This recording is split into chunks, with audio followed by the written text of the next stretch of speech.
तो dear student, आपका स्वागत है। आप देख रहे हैं सीबीएसई टीचर। मेरा नाम है आयुष। डियर स्टूडेंट, आज की इस वीडियो में हम लोग केमिस्ट्री का acid base and salt start करने वाले हैं। लेकिन क्लास 10 की केमिस्ट्री आपको कुछ भी समझ में नहीं आता है तो आप हमारे फर्स्ट चैप्टर से लेक्चर को फॉलो कीजिएगा, आपको सब कुछ समझ में आने लगेगा। हम लोग सप्ताह के शुरुआत के 3 दिनों में फिजिक्स के लेक्चर अपलोड करेंगे और अंत के 3 दिनों में केमिस्ट्री के लेक्चर अपलोड करेंगे और मैथ का लेक्चर हर दिन आएगा। तो आज हम लोग स्टार्ट करते हैं acid base and salt. Dear student, इस चैप्टर को मुख्यतः 3 पार्टों में बांटा गया है। मेनली हम लोग पहले एसिड की कहानी पढ़ेंगे, उसके बाद बेस की कहानी पढ़ेंगे और साल्ट की एक अलग ही कहानी है, उसके बारे में पढ़ेंगे। सबसे पहले हम जानते हैं कि हमारे नेचर में, यानी कि हमारे जो पीरियोडिक टेबल कह लो आप या कुछ भी कह लो, उसमें जितने भी कंपाउंड हैं। अब मैं थोड़ा आपको कंपाउंड और एलिमेंट के बीच डिफरेंस बताता हूँ, क्योंकि हमारा वीडियो बनाने का ही मकसद होता है कि आपको थोड़ा बेसिक से बताया जाए। एलिमेंट कहने का अर्थ है कि अगर आप सॉल्ट कहते हैं तो इसका फार्मूला होता है NaCl। ये सब आप नहीं जानते तो आप हमारे फर्स्ट लेक्चर को ज़रूर फॉलो कीजिएगा, वहाँ से आपको सारे कुछ समझ में आएंगे। और कैसे 10th की केमिस्ट्री आपको पढ़नी है, अगर आप 9th तक कुछ नहीं पढ़ें तो उसके बाद आपको आ जाएगा। अगर हम डायरेक्ट बोलो सोडियम तो इसका मतलब होता है Na। तो एक यहाँ पे सिर्फ एक ही चीज़ है तो इसको हम लोग एलिमेंट कहेंगे। और यहाँ पे Na एक अलग चीज़ है और क्लोराइड का Cl एक अलग चीज़ है, तो इसको हम लोग कंपाउंड कहेंगे। अब मैं आपको बता दूँ स्टूडेंट, ये आपको बहुत हद तक क्लियर हो गया होगा। तो हमारे नेचर में जितने भी कंपाउंड है उसको 3 भागों में बांटा गया है। सबसे पहले एसिड, उसके बाद दूसरा कंपाउंड है वो है बेस, और तीसरा कंपाउंड स्टूडेंट है उसे हम लोग कहते हैं सॉल्ट। यानी कि उसमें हम लोग सॉल्ट के बारे में सिर्फ नमक के बारे में ही नहीं पढ़ेंगे, और जितना भी वॉशिंग पाउडर है, बेकिंग सोडा है, उसके बारे में पढ़ेंगे। स्टूडेंट, इन चीज़ों को स्टार्ट करने से पहले, एसिड बेस और सॉल्ट को स्टार्ट करने से पहले हमें एक नए टर्म के साथ इंट्रोड्यूस होना है, या हमें जानना है और पढ़ना है इंडिकेटर के बारे में। अब मैं बताता हूँ कि इंडिकेटर होता क्या है। इंडिकेटर ऐसे चीज़ों को कहते हैं जो डिस्क्राइब कर दे कि ये एसिड है, ये बेस है और ये सॉल्ट है। मान लीजिए मैं एक इंडिकेटर का यूज़ करता हूँ और हमें पता चले ये एसिड है, ये बेस है और ये सॉल्ट है। और इंडिकेटर्स के माध्यम से, यानी इंडिकेटर के मीडियम से हम लोग डिफ़ाइन करेंगे कि कौन सा चीज़ एसिड है और कौन सा चीज़ बेस है और कौन सा चीज़ साल्ट है। लेकिन हमें सॉल्ट को आइडेंटिफाई करने के लिए इंडिकेटर की आवश्यकता नहीं पड़ती है।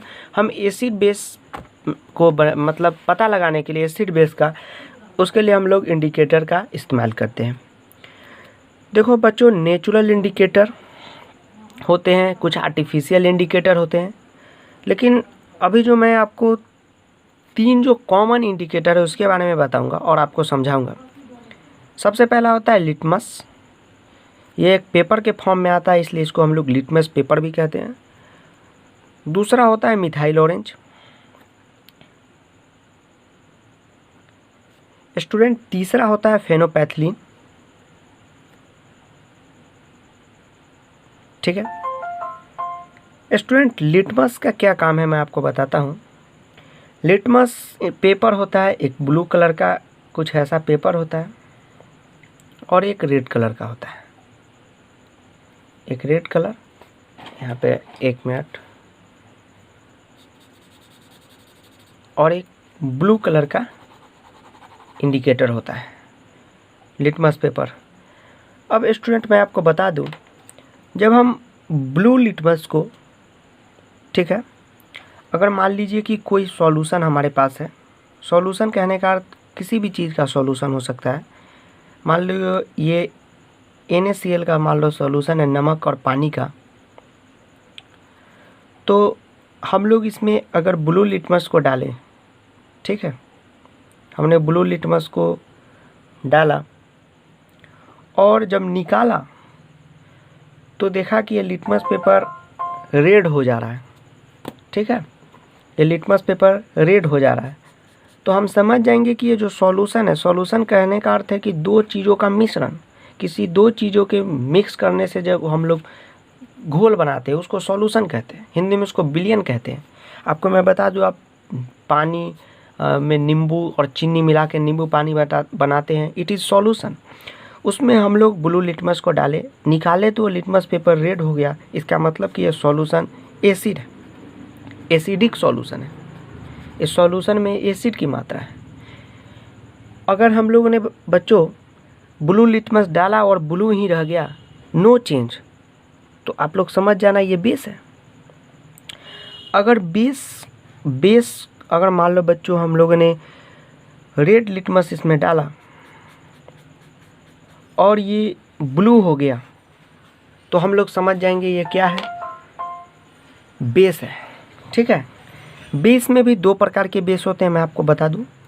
एक जो बेस होता है जो बीटर इन टेस्ट होता है, इसके बारे में हम लोग जब इसकी प्रॉपर्टी पढ़ेंगे तो डिटेल में पढ़ेंगे, अभी हम लोग सिर्फ इंडिकेटर की बात कर रहे हैं। और दूसरा अल्कली होता है। अल्कली एक ऐसे बेस को कहते हैं जो वाटर सोलुबल होता है। ऐसे बेस जो पानी में मिल जाए यानी घुल जाए उसको हम लोग अल्कली कहते हैं, अल्कली बेस। ठीक है, तो ये आपको समझ में आना चाहिए, बेस पानी में ऐसे घुलते नहीं है, जो बेस घुल गए वो अल्कली है। तो यहाँ पे जब लिटमस पेपर की बात होगी तो निश्चित है सॉल्यूशन रहना ही चाहिए, पानी रहना ही चाहिए, मतलब अल्कली की ही बात हो रही है। तो अल्कली और बेस में आपको कन्फ्यूजन क्लियर हो गया होगा। अगर डिफिनीसन है तो आप लिखेंगे alkali was the base which dissolve in water. यहाँ पे टाइम थोड़ा कम लगे इसलिए हम सीधे सीधे लिख रहे हैं वाटर। ठीक है बच्चों, ये तो इंडिकेटर में लिटमस पेपर की बात हो गई। अब हम लोग मिथाइल ऑरेंज के बारे में पढ़ेंगे। स्टूडेंट, नेक्स्ट टॉपिक हमारा है मिथाइल ऑरेंज। आपको मैं बता दूं कि अभी तो चैप्टर की शुरुआत है, इसलिए आपको बेसिक से मैं समझा रहा हूँ अच्छे से।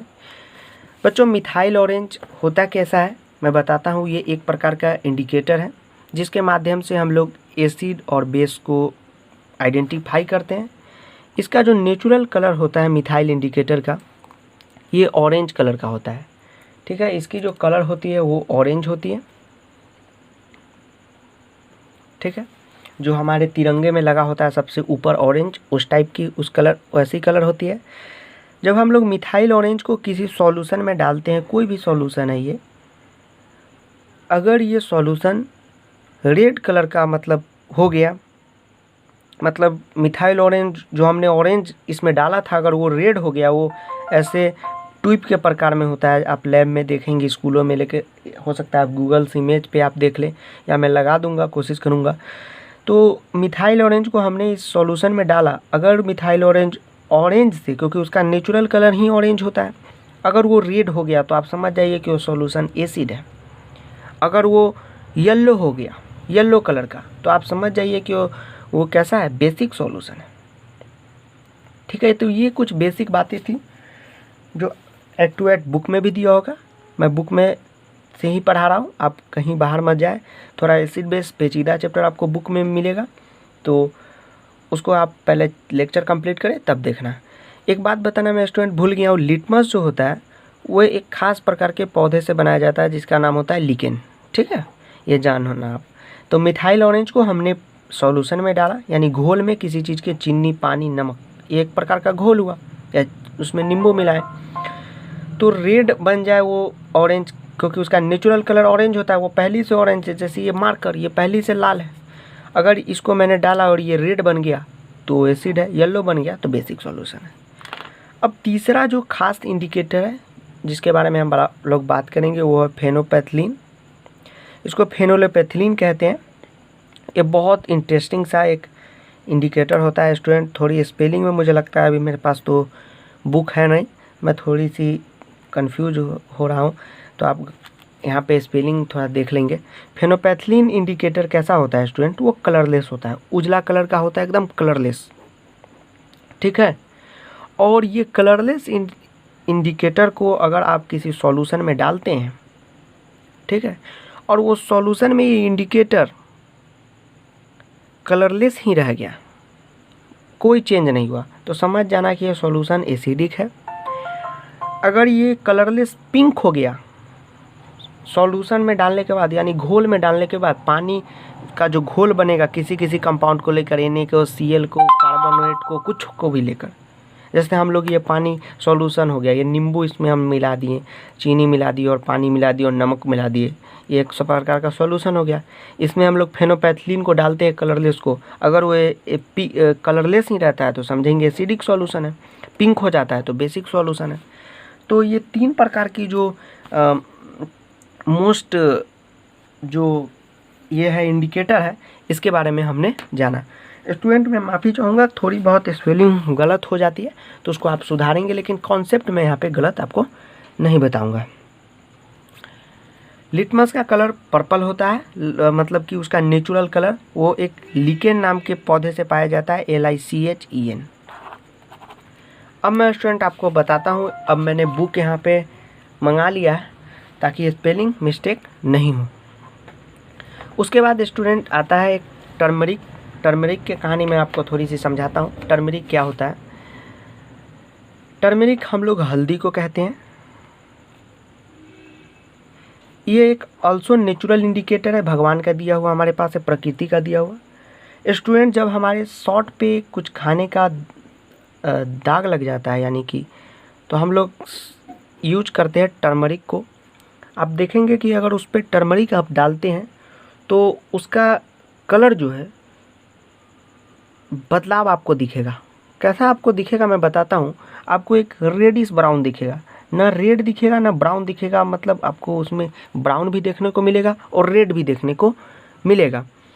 तो आप समझ जाना कि सोप जो होता है, सोप मतलब शुरू से समझो, ये हमने एक शॉट लिया और इस पर कढ़ी का कुछ दाग डाल दिए, ठीक है। और इस पर जब हम लोगों ने साबुन रगा, साबुन इस पर रगड़ा यानी साफ़ करने के लिए सोप को रगड़ा, तो देखा कि ये रेडिश ब्राउन हो गया। Reddish brown, bluish brown, greenish brown, ये सब कहने का अर्थ है कि न पूरी तरह से रेड है ना पूरी तरीके से ब्राउन है, वो हल्का रेड है और हल्का आपको ब्राउन है, ठीक है।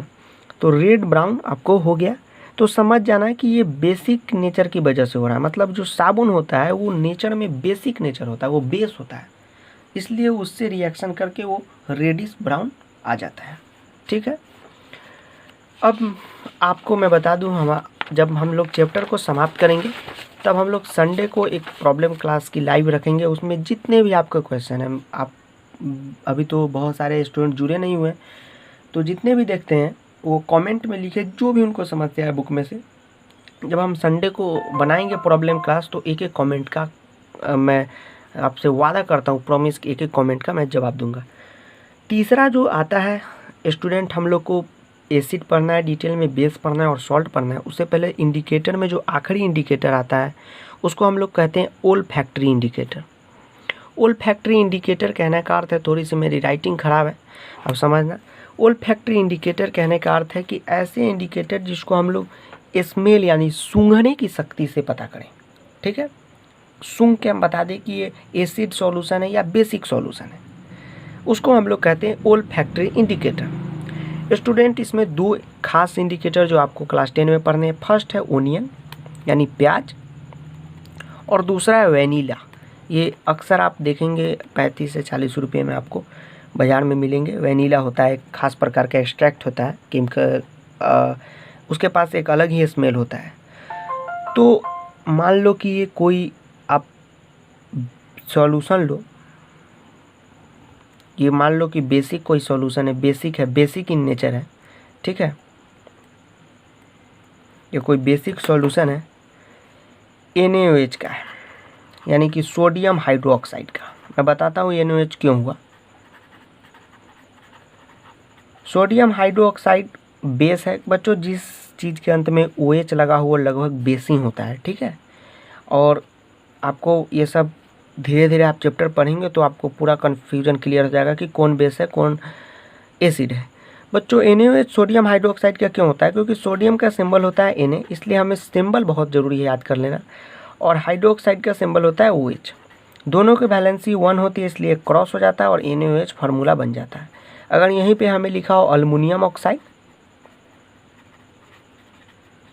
तो अल्मुनियम का Al इसकी वैलेंसी 3, ऑक्साइड का O इसकी वैलेंसी 2, दोनों सेम नहीं है तो कटेगा नहीं, यहाँ पे आके लग जाएगा और यहाँ पे आके लग जाएगा, इसलिए Al2O3। ये मैंने फर्स्ट चैप्टर में बहुत डिटेल में बताया, तो आप वहाँ ज़रूर फॉलो कीजिएगा। तो इसमें मान लो कि NaOH है पहले से, तो इसमें जब ओनियन आप डालेंगे, ठीक है, तो इसमें अगर आप प्याज डालते हैं NaOH में या कोई भी बेसिक सॉल्यूशन में, तो आप प्याज की जो गंध है, जो प्याज की एक सुगंध आती है, उसको आप नहीं सूंघ पाएंगे। मतलब मान लो कि ये कोई एक डब्बा हमने लिया और इसमें कोई सॉल्यूशन डाला, जैसे मान लो ये हमने कोई डब्बा लिया, इसमें एक सॉल्यूशन डाला, तो सॉल्यूशन इसमें हम लोग ने डाला, उसमें फिर हमने प्याज मिला दिया, तो प्याज की जो स्मेल है उसको हम लोग सूंघ नहीं पा रहे, वो गायब हो गया, तो समझ जाएंगे कि ये बेसिक सॉल्यूशन है। और प्याज की स्मेल आ रहा है तो समझ जाइए कि ये एसिडिक सॉल्यूशन है। तो ये थी ओनियन की कहानी। स्मेल प्याज का नहीं आ रहा है, मतलब onion smell can not be detected, it is a basic solution. When onion smell can be detected, it is a acidic solution. दूसरा क्या है स्टूडेंट, हम लोग को वैनिला की कहानी पढ़नी है। वैनिला भी एक खास प्रकार का चीज़ होता है, जो मैंने बताया, उसका भी एक प्लीजिएंट स्मेल होता है। तो वैनिला के साथ भी वही है, आप बेस में मिलाएंगे बेसिक सॉल्यूशन में, तो उसका स्मेल डिटेक्ट नहीं कर पाएंगे। तो आपका क्वेश्चन होगा कि सर हमें कैसे पता चलेगा कि ये बेसिक है और ये एसिडिक है। तो मैं आपको बता दूं, उसी के लिए तो हम लोग करते हैं। मान लीजिए कोई हमने डब्बा लिया, उसमें सॉल्यूशन लिया, उसमें हमने वैनिला मिलाया, तो वैनिला की स्मेल है वो गायब हो जाए तो समझ जाना वो बेसिक सॉल्यूशन है। और वैनिला की स्मेल रहे तो समझ जाना कि वो एसिडिक सॉल्यूशन है। ठीक है, तो अभी मैं एक NCERT की क्वेश्चन लेता हूँ, उसको आपको डिटेल में समझाता हूँ, और अगले वीडियो में हम लोग अगले क्लास में एसिड के बारे में बात करेंगे, उसके अगले क्लास में बेस के बारे में बात करेंगे, और उसके तीसरे क्लास में 2-3 वीडियो में हम लोग सॉल्ट के बारे में सिर्फ बात करेंगे। तो चलिए एक क्वेश्चन लेके इस प्यारी सी क्लास को ख़त्म करते हैं। स्टूडेंट मैं आपको बता दूँ, आप NCERT में अभी आप वीडियो को पॉज कर लें, ठीक है, और NCERT के आप बुक निकालें, उसमें एक क्वेश्चन होगा, शायद इंटेक क्वेश्चन हो या कुछ भी हो। You have been provided with 3 test tube. एक क्वेश्चन है कि आपको 3 टेस्ट ट्यूब दिया जाता है। टेस्ट ट्यूब कहते हैं जिसमें से, जैसे आप कहीं ब्लड जांच करने जाते हैं तो उसका जो आपका खून रखता है सैंपल के रूप में, तो यूरिन जांच करने जाते हैं तो सैंपल के रूप में रखता है, उसको हम लोग टेस्ट ट्यूब कहते हैं। मान लो स्टूडेंट हमें ये 3 टेस्ट ट्यूब दिए जाते हैं। ये क्वेश्चन है you have been provided 3 test tube, तो यहाँ पे तो 2 ही हैं, तो एक मैं तीसरा ऊपर करता हूँ। आप समझ जाओ कि 3 टेस्ट ट्यूब हमें ये मिला, ठीक है, ये 3 टेस्ट ट्यूब है। कह रहा है one of them distal water, एक में डिस्टल वाटर है। डिस्टल वाटर मैं आपको बता दूँ, वाटर एसिडिक इन नेचर होता है, लेकिन जो डिस्टल वाटर होता है वो न्यूट्रल होता है, ठीक है। अब मैं आपको बताता हूँ, to contain an acidic and basic solution. एक में डिस्टल वाटर है, वो तो न्यूट्रल ही है, वो तो न्यूट्रल है, मतलब डिस्टल वाटर मतलब होता है 7, उसका pH वैल्यू आता है। आगे हम pH वैल्यू के बारे में जानेंगे। मतलब वो न एसिड होता है न बेस होता है। RO का पानी, ये आप हैंड पंप का पानी लेंगे या नल का या कल का, तो उसको आप डिस्टल नहीं कहेंगे, क्योंकि उसका एसिडिक कैरेक्टर होता है, कभी बेसिक उसका कोई फ़र्क नहीं होता। लेकिन डिस्टल वाटर आप RO का लेंगे या किल्ले उल्ले का आता है बिस्लरी, तो वो लोग न्यूट्रल होता है, ठीक है। या आप इन्वर्टर में जो पानी रखते हैं बैटरी में। तो ये 3 टेस्ट ट्यूब में, एक में कोई डिस्टल वाटर है और एक एसिड है और एक बेस है। आप कैसे पता लगाएंगे? क्वेश्चन है how you will be identify the content of each test tube. कैसे पता लगाएंगे कि ये कौन टेस्ट ट्यूब है? कैसे पता लगाएंगे? एक लिटमस पेपर हम लोग लेंगे। मान लीजिए हमने रेड लिटमस पेपर लिया। अभी बहुत बच्चों को कंफ्यूज होगा, रेड ब्लू में होता है कि ब्लू रेड में, तो 1-2 बार आप पढ़ेंगे तो आपको पता चल जाएगा। तो आपने क्या किया, रेड लिटमस लिया और उसको पहले इसमें मिलाया, फिर इसमें मिलाया, ये 3 अलग अलग लेंगे, फिर हमने इसमें मिलाया। तो कोई ना कोई ये रेड लिटमस में तो ब्लू चेंज होगा ही। मान लीजिए ब्लू इसमें चेंज हो जा रहा है, ये रेड लिटमस इसमें ब्लू बन जा रहा है, तो ये बेसिक सॉल्यूशन है, ठीक। अब देखो हम लोग एक बार क्या करेंगे, ब्लू लिटमस को डालेंगे, तो ब्लू लिटमस किसी न किसी में तो रेड बनेगा ही, मतलब कि वो बेसिक सॉल्यूशन है, ठीक है। और जब ये ब्लू लिटमस इसमें डालेंगे कोई फ़र्क नहीं पड़ेगा, रेड लिटमस डालेंगे कोई फ़र्क नहीं पड़ेगा, मतलब ये न्यूट्रल है। तो ऐसे हम लोग आइडेंटिफाई कर लेंगे जिस पे कोई इफेक्ट नहीं है। पहले इस रेड को हमने इसमें डाला, इसमें डाला, इसमें डाला, मान लीजिए कि इसमें ब्लू हो गया, तो समझिए बेसिक है। मान लीजिए इसमें अब फिर से हमने एक ब्लू लिया, ये ब्लू मैं बना देता हूँ, कन्फ्यूज ना हो आप, ये ब्लू है, ब्लू लिया, इसको इसमें डाला, इसमें डाला, इसमें डाला, मान लीजिए कि ये रेड हो गया, तो ये बेसिक, ये एसिड हुआ, एसिडिक हुआ, ये बेसिक हो गया, और इस पर कोई इफेक्ट ही नहीं है, तो which has no effect, it is neutral. Distilize water है वो, डिस्टिलाइज वाटर न्यूट्रल होता है। तो आज पढ़ाने में बहुत मज़ा आया। वीडियो देखने के लिए आपका बहुत बहुत धन्यवाद। चैनल को लाइक, शेयर और सब्सक्राइब जरूर कीजिएगा, अपने दोस्तों के साथ जरूर शेयर कीजिएगा। धन्यवाद।